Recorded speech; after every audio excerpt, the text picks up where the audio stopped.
अस्सलाम वालेकुम स्टूडेंट्स, इस वीडियो लेक्चर के अंदर हम second year mathematics chapter 3 exercise 3.6 का क्वेश्चन नंबर 29 डिस्कस करेंगे। इससे पहले हम एक्सरसाइज 3.6 के क्वेश्चन नंबर 1 से 28 ऑलरेडी डिस्कस कर चुके हैं। इस एक्सरसाइज में जो मेन टॉपिक है डेफिनेट इंटीग्रल, यानी डेफिनेट इंटीग्रल्स को कैसे सॉल्व किया जाता है, हमें ऑलरेडी प्रीवियस वीडियो लेक्चर्स के अंदर सीख चुके हैं और इसकी ज़रूरत क्यों पड़ती है हमें डेफिनेट इंटीग्रल्स की। इस एक्सरसाइज के दो पार्ट्स रहते हैं, 29 और 30।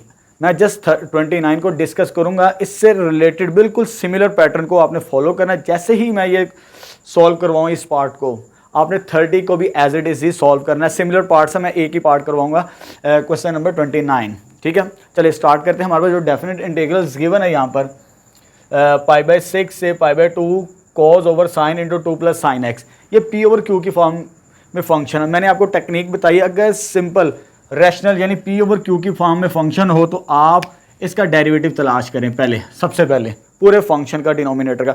जब मैं इसका डेरिवेटिव लेता हूँ sine x into 2 times plus sine x, जब इसका मैं डेरिवेटिव लूँगा कंप्लीट फंक्शन का, तो यहाँ पर प्रोडक्ट रूल हमें अप्लाई करना पड़ता है। प्रोडक्ट रूल हमने सेकंड चैप्टर के अंदर सीख चुके हैं। प्रोडक्ट रूल को कैसे अप्लाई करते हैं, चलिए लेट्स फाइंड आउट इसका डेरिवेटिव क्या बनता है। फर्स्ट एज इट इज आता है और उसके बाद इसका डेरिवेटिव लेना होता है। जब इसका डेरिवेटिव लेते हैं तो ये आ जाएगा 0, कांस्टेंट का होता है 0 डेरिवेटिव, और इसका डेरिवेटिव लेंगे तो cos x आ जाएगा हमारे पास। ठीक है, product rule first as it is, फिर इसका डेरिवेटिव लेना पड़ता है। इसका डेरिवेटिव 2 का 0 होता है, साइन का डेरिवेटिव cos होता है, और उसके बाद सेकेंड एज इट इज ये वाली टर्म और इसका डेरिवेटिव cos x, ये कंप्लीट एक्सप्रेशन बन जाएगी जब हम प्रोडक्ट रूल को अप्लाई करते हैं। लेकिन जब इसका डेरिवेटिव लेते हैं तो नोमिनेटर में तो हमारे पास सिंपल कोज है, तो डेरिवेटिव तो कंप्लीट नहीं कर सकेंगे, वो एक्स्ट्रा आ जाएगा हमारे पास एक्सप्रेशन। हमें सिंपल कोज मिलता तो हमारे लिए इंटीग्रेशन को सॉल्व करना आसान हो जाता, लेकिन जब डेरिवेटिव लेते हैं तो ये कंप्लीट एक एक्सप्रेशन बन जाता है साइन और कोस का, तो वो हम इसको सॉल्व करना हमारे लिए मुश्किल है। फिर हम क्या करते हैं, अगर p ओवर q की फॉर्म में फंक्शन है रैशनल और ट्रिग्नोमेट्रिक फंक्शंस इन्वॉल्व हैं, तो हम सिर्फ डिनोमिनेटर में जो फंक्शन होता है उसका डेरिवेटिव तलाश करते हैं। सिर्फ उसका डिनोमिनेटर में जो फंक्शन होगा सिर्फ उसी का डेरिवेटिव तलाश करें। अगर मिल जाए तो हमारे लिए सॉल्व करना आसान हो जाता है। ये टेक्निक तो फेल हो चुकी है, यहाँ पर पूरे फंक्शन का डेरिवेटिव हमें नहीं मिलता। फिर हम क्या करते हैं, सिंपल जो फंक्शन होगा डिनोमिनेटर के अंदर ट्रिग्नोमेट्रिक फंक्शन, उसी का डेरिवेटिव लेते हैं। जब मैं साइन का डेरिवेटिव लूँगा दैट इज कॉस, ये मिल गया हमें, ऊपर नोमिनेटर में पड़ा हुआ है। अगर सिंपल साइन का लेते हैं तो हमें मिल जाता, तो इसको सॉल्व करना हमारे लिए इंतहाई आसान हो जाएगा इंटीग्रेशंस को। फिर हम उसके बाद फर्दर इसके डेफिनेट इंटीग्रल्स की वैल्यू फाइंड आउट कर सकते हैं। चलिए स्टार्ट करते हैं। कैसे, हमें साइन का डेरिवेटिव मिला है, ना कि पूरे फंक्शन का। अगर पूरे फंक्शन का मिल जाता तो हम डिफरेंट तरीके से इसको लेके चलते हैं। हमें सिर्फ इसका डेरिवेटिव मिला है, जिसका डेरिवेटिव मिला मैंने उसको न्यू वेरिएबल के इक्विवेलेंट सपोज कर लिया। ठीक है, डिनोमिनेटर में साइन का डेरिवेटिव हमें मिला है ऊपर, तो मैंने उसको z के इक्विवेलेंट सपोज कर लिया। जब इंटीग्रेशन के अंदर हम सब्स्टिट्यूशन करते हैं तो हमें इसकी वैल्यू भी फाइंड आउट करनी होती है। साइन को तो हमने रिप्लेस कर दिया, न्यू वेरिएबल z, हमने डिफरेंशियल की वैल्यू भी कैलकुलेट करनी होती है। वो कैसे कैलकुलेट की जाती है, इस z का डेरिवेटिव हमने लेना होता है विद रिस्पेक्ट टू x, जो डिफरेंशियल होगा उसी के रिस्पेक्ट डेरिवेटिव लिया जाता है। z का डेरिवेटिव जब विद रिस्पेक्ट टू x लेंगे तो dz ओवर dx आएगा, और साइन का डेरिवेटिव क्या हो जाएगा cos। जब इसका डेरिवेटिव निकाल है तो हमें ये वैल्यू निकालनी होती है। रिप्लेस तो कर दिया हमने न्यू वेरिएबल, फिर हमें लास्ट फाइनली dx की वैल्यू भी निकालनी होती है जब डेरिवेटिव फाइंड आउट कर लें इसका। चलो जी, मुझे dx की वैल्यू निकालनी है। ये डिवाइजर में है, इधर आके मल्टीप्लाई हो जाएगी राइट साइड पे, और ये मल्टीप्लिकेशन की फॉर्म में तो लेफ्ट साइड पे आके डिवाइड हो जाएगा। नेक्स्ट स्टेप ये बन जाएगा हमारे पास, हमें इसकी वैल्यू सेपरेट करनी है। ये वैल्यू सेपरेट हो चुकी है, फिर इसमें हम रिप्लेस करेंगे। लेकिन ये डेफिनेट इंटीग्रल है, हमने तो इनडेफिनेट इंटीग्रल्स में सीख चुके थे, जस्ट दो काम करने होते थे, सब्स्टिट्यूट करें और इसकी वैल्यू निकालें। लेकिन इनडेफिनेट इंटीग्रल्स के अंदर सब्स्टिट्यूट करने के बाद फर्स्ट स्टेप ये है, फिर इसकी वैल्यू कैलकुलेट करना dx की, उसके बाद ये वैल्यूज जो लिमिट्स पॉइंट्स है ये भी निकालनी है। ये जो लिमिट्स पॉइंट्स है with respect to x variable है, x की वैल्यूज़ हैं हमारे पास, क्योंकि हमने न्यू वेरिएबल्स z सब्स्टिट्यूट करवाए हैं, तो इसकी वैल्यू फाइंड आउट करेंगे। फिर हम इंडेफिनेट इंटीग्रल्स को फर्दर सॉल्व करेंगे। वो कैसे करेंगे, पहले x की वैल्यू हमारे पास क्या है π/6, व्हेन जब x की वैल्यू π/6 है, इधर रिप्लेस करें तो z हमें मिल जाएगा। इधर x की वैल्यू π/6 मीन्स z की वैल्यू हमें 1/2 मिल जाएगी, वो 30 डिग्री होता है, 1/2 इसका आंसर आता है। इसकी वैल्यू तो हमें मिल गई। अब इसकी वैल्यू भी चाहिए π/2 की, पाई बाय 2 की value when x is equal to pi by 2 इसमें पुट करेंगे पाई बाय 2 तो z की वैल्यू हमें मिल जाएगी, कैलकुलेटर से वो भी 1 आ जाएगी। तो मीन्स लिमिट्स पॉइंट्स भी चेंज हो जाती हैं जब हम वेरिएबल को सब्स्टिट्यूट करते हैं डेफिनेट इंटीग्रल्स के अंदर, तो फिर हमें ये वैल्यू भी कैलकुलेट करनी पड़ती है और ये लिमिट्स पॉइंट्स भी फाइंड आउट करने पड़ते हैं, फिर हम इसको फर्दर एग्जीक्यूट करते हैं, फर्दर सॉल्व करते हैं। चलो जी अब आ जाए, अब हमारे पास क्या आ जाएगा, हमारे पास इन टर्म्स ऑफ जी लिखना है। अब हमने पहले ये लिमिट्स पॉइंट्स पाई बाय 6 था, पाई बाय 6 पुट किया तो उसकी जगह आंसर आ जाएगा 1/2, ये आ जाएगा। जब पाई बाय 2 पुट करेंगे ऊपर upper limit pi by 2 put किया उसकी जगह क्या आ जाएगा 1, और साइन को हमने न्यू वेरिएबल सब्स्टिट्यूट किया था वो जी के इक्विवेलेंट आ गया, जी इंटू 2 प्लस जी, और dx की वैल्यू हमने कैलकुलेट की थी dg ओवर cos, ये cos और cos कैंसिल आउट हो जाएगा, तो फाइनली हमारे पास ये एक्सप्रेशन बन जाएगा डेफिनेट इंटीग्रल्स का। अभी डेफिनेट इंटीग्रल्स को गौर से देखें, हमारे पास p ओवर q की फॉर्म में फंक्शन है, लेकिन नीचे दो फैक्टर्स मल्टीप्लाई, ऊपर 1 है और नीचे दो फैक्टर्स मल्टीप्लाई हैं, तो डिनोमिनेटर का डेरिवेटिव तो तलाश करना हमारे लिए मुश्किल होगा। फिर हम क्या करेंगे, इसके पार्शल्स आखिरी दोनों पार्ट्स के अंदर 29 में भी और 30 में भी सेम एज इट इज़ हमने सॉल्व करना है। जब ये एक्सप्रेशन को सॉल्व कर लें, सब्स्टिट्यूट कर लें, तो हमें पार्शल्स बना के सॉल्व करना पड़ेगा। पार्शल फ्रैक्शंस के हमने फर्स्ट सेकंड थर्ड टाइप सीख चुके हैं, ये फर्स्ट टाइप है। फर्स्ट टाइप से मुराद क्या है हमारे पास, लीनियर नॉन रिपीटेड। लीनियर से मुराद है इसकी पावर 1 है जी की, इधर भी जी की पावर 1 है, लेकिन अगर बाहर पावर 1 हो जाए उस फैक्टर की तो वो हमारे पास लीनियर नॉन रिपीटेड है। मीन्स ये टाइप हमारे पास है linear non repeated, first type of partial fraction. अगर डिनोमिनेटर में हमारे पास फैक्टर लीनियर आ जाएं और वो रिपीट ना करे तो वो लीनियर नॉन रिपीटेड कहलाती है हमारे पास। उसको कैसे सॉल्व करते हैं ये भी हम सीख चुके हैं, फर्स्ट ईयर के अंदर भी सीख चुके हैं। मैंने जब आपको एक्सरसाइज 3.5 सॉल्व करवाई थी इनडेफिनिट इंटीग्रल्स की, वो कंप्लीट पार्शियल फ्रैक्शन से रिलेटेड है, ठीक है। तो आज उसी का एक टाइप का क्वेश्चन आ चुका है, लेकिन ये डेफिनेट इंटीग्रल्स के अंदर है, वहाँ पर इनडेफिनिट इंटीग्रल्स था। पहले टेक इसके पार्शल्स बनाते हैं। हमारे पास ये फंक्शन दो फैक्टर्स हैं 1/z 2 + z, ये इसके पार्शल्स बनाने हैं।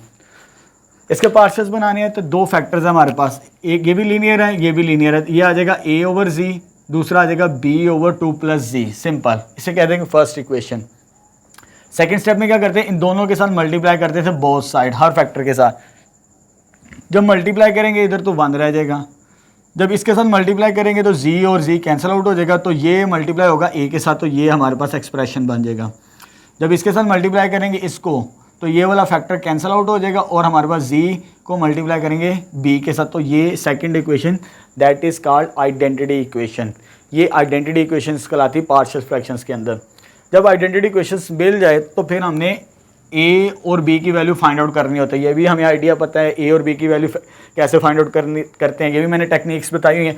अगर a की वैल्यू फाइंड करनी है इसे 0 पुट करेंगे, अगर b की वैल्यू फाइंड करनी है तो इस एक्सप्रेशन को 0 पुट करेंगे, तो वहाँ से हमें वैल्यूज मिल जाएंगी। चलें यहाँ पर देखें, टू फाइंड a, जब a की वैल्यू फाइंड करनी इसे 0 पुट करेंगे, इसे 0 पुट किया z = 0, इसमें रिप्लेस करना है सेकेंड इक्वेशन में, आइडेंटिटी इक्वेशन में रिप्लेस करना होता है। यूज़ यहाँ से करते हैं और रिप्लेस हम सेकंड में करते हैं। जब a की वैल्यू फाइंड करनी है तो b लिखने की ज़रूरत नहीं है, क्योंकि z की वैल्यू 0, इधर 0 पुट करेंगे b ऑलरेडी ख़त्म हो जाएगा। चले जी, 1 एज इट इज़ आ जाएगा, a एज इट इज़, 2 भी एज इट इज़, z की वैल्यू 0, z की वैल्यू 0 रिप्लेस करेंगे और उसको सॉल्व करेंगे तो ये हमारे पास a की वैल्यू आ जाएगी। हमने दो वैल्यूज़ निकालनी a और b।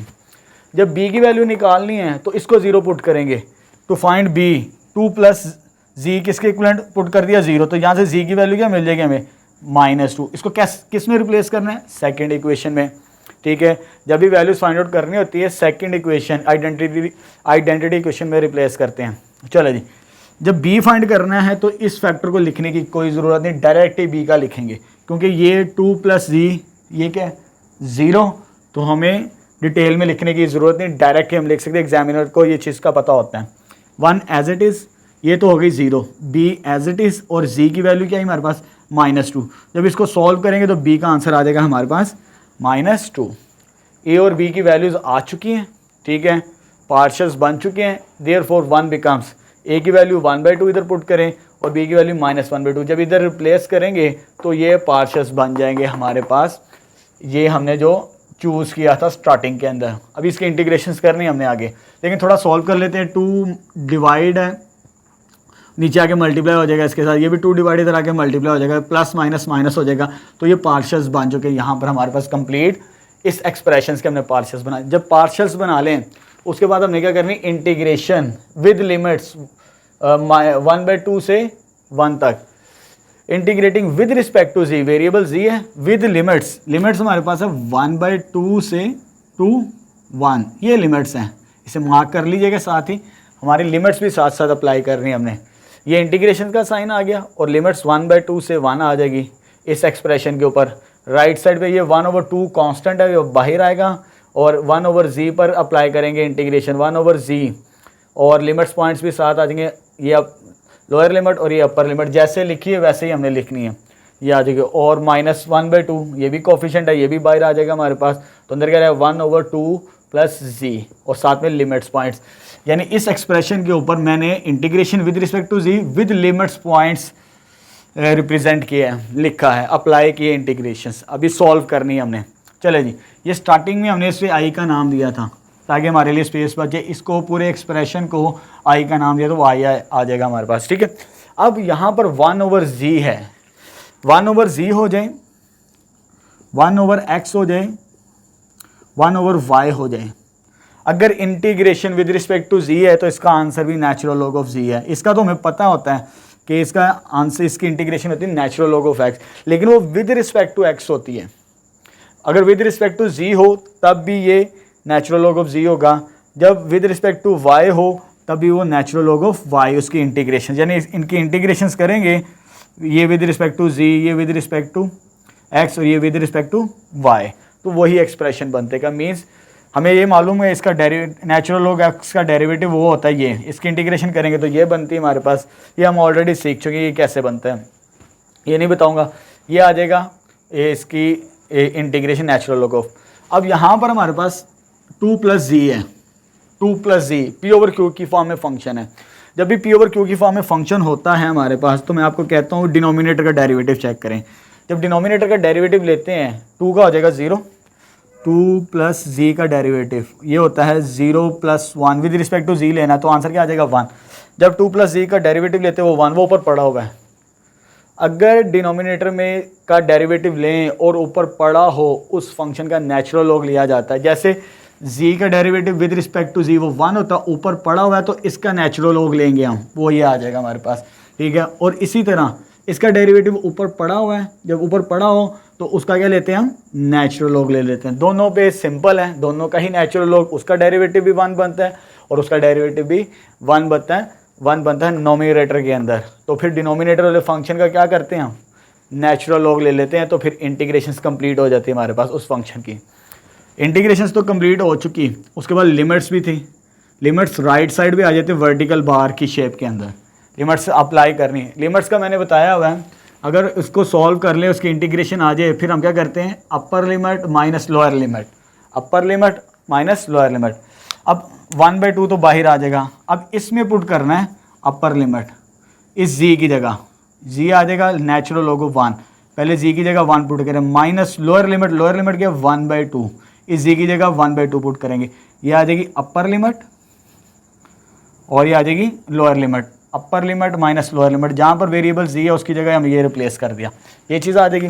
इधर भी अप्लाई करना है, 1/2 आ जाएगा बाहर कॉमन, और नेचुरल लॉग तो हमारे पास है, इस पूरे एक्सप्रेशन पे करना है, लेकिन यहाँ पर z है, पहले आ जाएगा नेचुरल लॉग 2z की जगह क्या पुट करेंगे 1 आ जाएगा, अपर लिमिट आ जाएगी z, upper limit minus natural log 2 + z की जगह फिर लोअर लिमिट क्या 1/2, ये लोअर लिमिट आ जाएगी हमारे पास, upper limit minus lower limit. जो वेरिएबल होता है वहीं पर वैल्यू पुट करनी पड़ती है। यहाँ पर वेरिएबल z था, पहले 1 पुट किया, फिर 1/2 पुट किया, ये आ जाएगा माइनस, पहले 1 पुट किया इसकी जगह ये आ जाएगा, फिर 1/2 पुट करेंगे तो वो ये सॉल्व हो जाएगी हमारे पास इक्वेशन।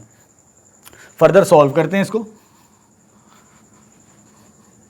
उसके बाद कुछ नहीं, कैलकुलेशन हमारी हो चुकी है। ये हमें पता है नेचुरल लॉग ऑफ 1 ये वैल्यू क्या होती है 0 के इक्विवेलेंट होती है। और यहाँ पर लॉग की प्रॉपर्टी, अगर दो फंक्शंस डिवाइड है तो माइनस की शेप में आते हैं, तो ये natural log of 1 minus natural log of 2 बनता है जब इस पर लॉग की प्रॉपर्टी अप्लाई करते हैं। लेकिन बाय नेगेटिव साइन है ये नेगेटिव साइन चेंज कर देगा इस दोनों के, इन दोनों के जब चेंज करेगा तो माइनस नेचुरल लॉग और प्लस आ जाएगा इसके साथ साइन पॉजिटिव, माइनस साइन की वजह से बाहर, तो इसको इसके ऊपर लॉग की प्रॉपर्टी अप्लाई कर दी। इसी तरह जब 2 + 1 3 हो जाएगा, इसको सॉल्व करेंगे तो 5/2 आ जाएगा।